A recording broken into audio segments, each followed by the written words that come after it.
Hello again, Mr. Bigz Flavours here to all my flavor warriors. Today we're gonna tackle oxtail. Hostel. And none of you saying, whatever, grow up. It's really good, it's luscious, it's flavorful, and it's like one of the Caribbean dishes as well that we could be done in the slow cooker. Now, as you can see, that's one oxtail right there. Cut off most of the fat off as well because we don't need that most of the fat. Bad enough already. So we got that there ready. Now we're going to put that aside and we're going to get yourself a blender.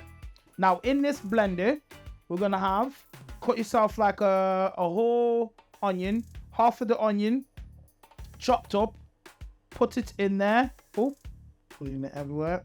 Get green and red pepper, half of that. Mix it up, chop it. Put it all in there. Beautiful. Get some fresh parsley.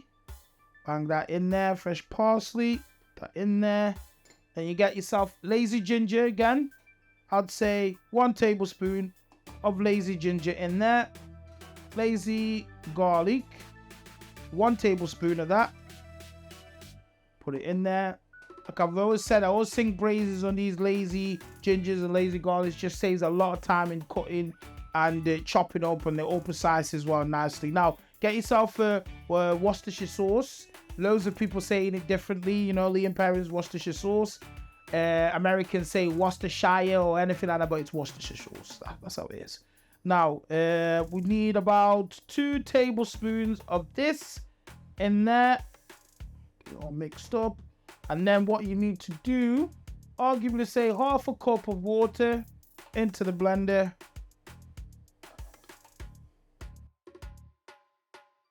Switch it on. And then we mix and blend. Even in the blender, you still have to move. You have to move your hips. Move it. Move it.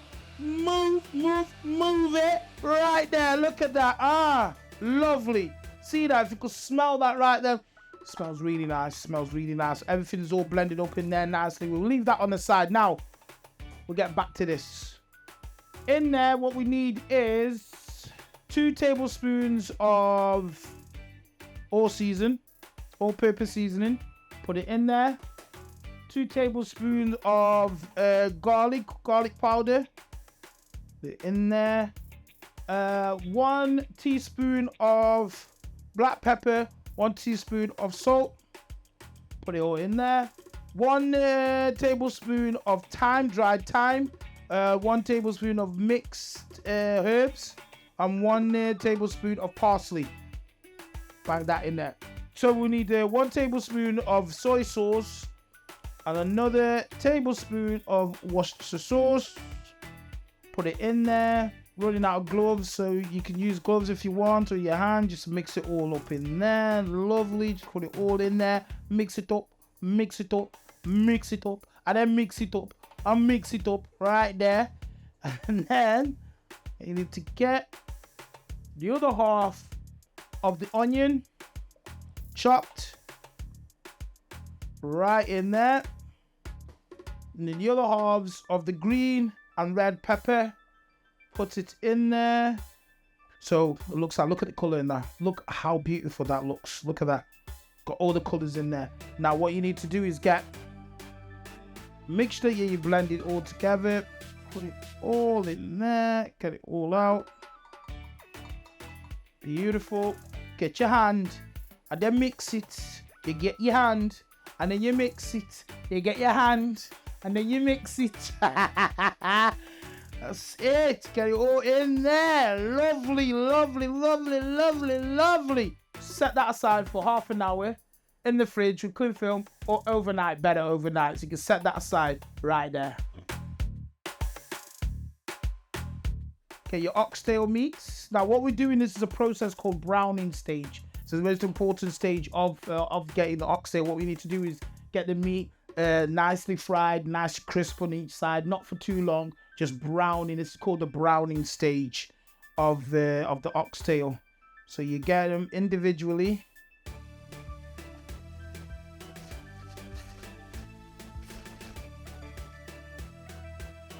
In there.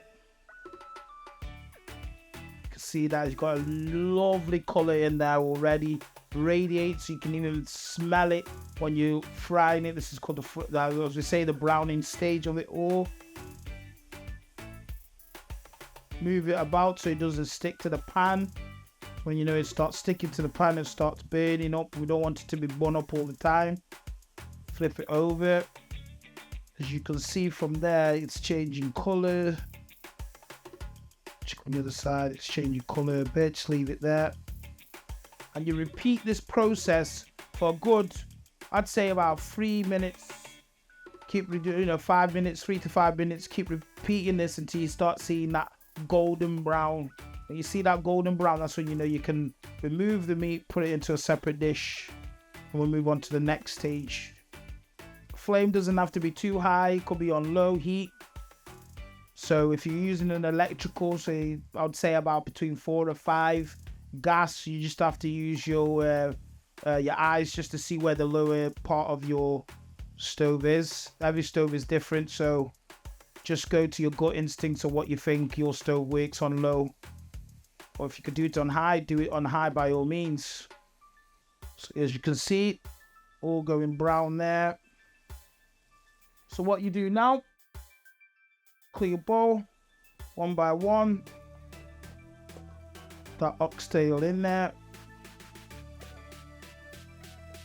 Now what you do in the same pan that you were doing that meat in, bit burnt, but it doesn't matter. Put in all of that veggie. Let that veggie cook a little while. Now what you do is the same pan that you were using that in, put some water in. I'd say a cup full of water in there. Get all that juices in from the dish.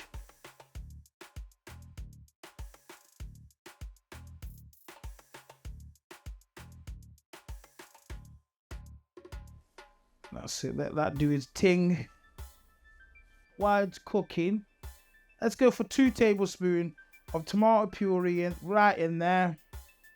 3 tablespoons of tomato ketchup.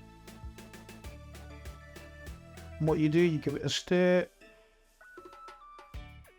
See, all them flavors now are gonna get together, get locked in. Put it in the heat, ferment it. Good 5 minutes on the hob. Let it all mix and blend. Some may choose to put a lid over it, or so we can just leave it like that how it is.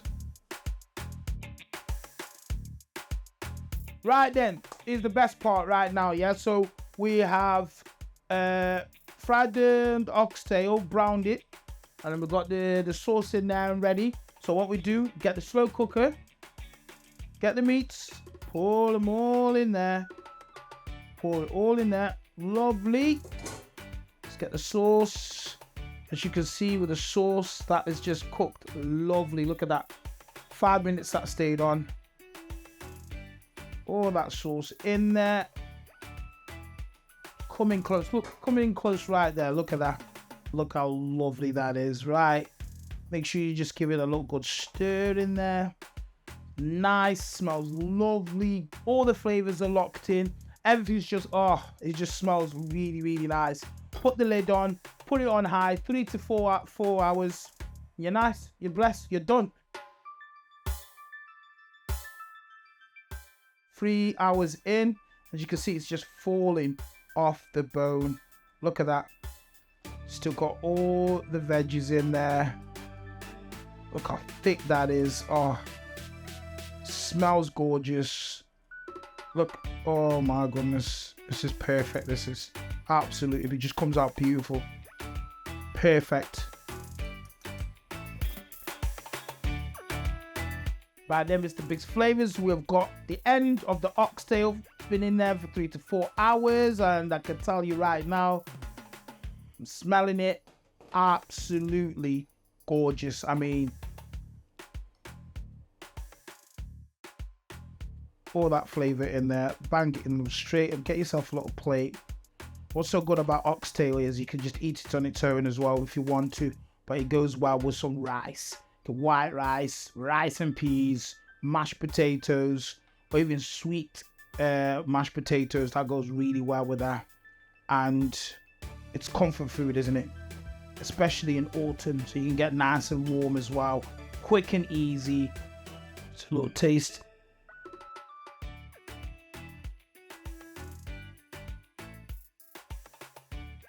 It's such nice comfort food as well when you're sitting around the fire. Can you imagine in the Caribbean, people sitting around the fire eating this nice oxtail after a hard day's work, telling stories, whatever you got to do. And you know, and you can do this in your houses now.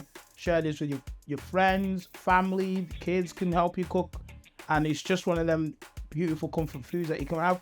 And what's good as well, that you can add in the last hour, you can add in some white beans in there. You can add in anything that you want. You can put in broccoli, anything like that, just to spice up the flavor. Put in some bit of yourself into there. That's what's so good about any sort of food. It's experimental.